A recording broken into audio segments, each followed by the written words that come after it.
Tampa Bay's #1 news station. This is the Fox 13 5 o'clock news. The U.S. Supreme Court just struck down part of the president's health care law. The court ruled that for-profit companies have a right to religious beliefs. And with that, they do not have to provide certain types of birth control for their female employees. And this could affect much more than contraceptive health care. Fox 13's political editor Craig Patrick shows us what is at stake.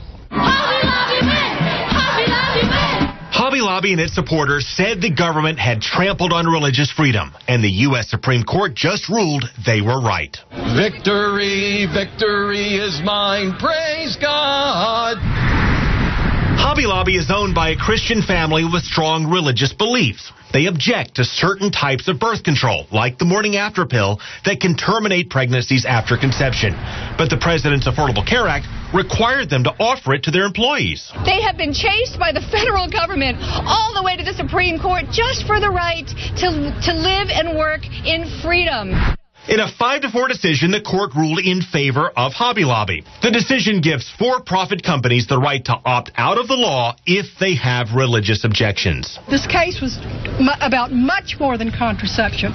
Companies across the nation objected to the birth control requirements, including Beckwith Electric in Tampa Bay. The outcome would be disastrous had it been the other way. I mean, they would be forced to either violate these beliefs and convictions or pay draconian fines and penalties, which possibly could drive them out of business. The White House does not know how many women just lost access to at least some forms of birth control, but the president is already trying to provide it to them in some other way. We will work with Congress to make sure that any women affected by this decision will still have the same coverage of vital health services as everyone else. The Obama administration had argued that if companies can opt out of birth control because of religious beliefs, then they can opt out of many other things as well, like covering vaccines or paying taxes.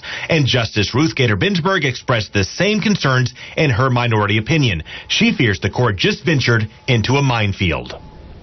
Well, Justice Samuel Alito wrote the majority opinion, and from his perspective, he says there's no minefield at all. That this ruling is narrowly written to apply specifically to this question over birth control and not to other issues affecting other companies. Either way, Mark and Denise, we're talking about a landmark ruling here that will be cited and will be tested again.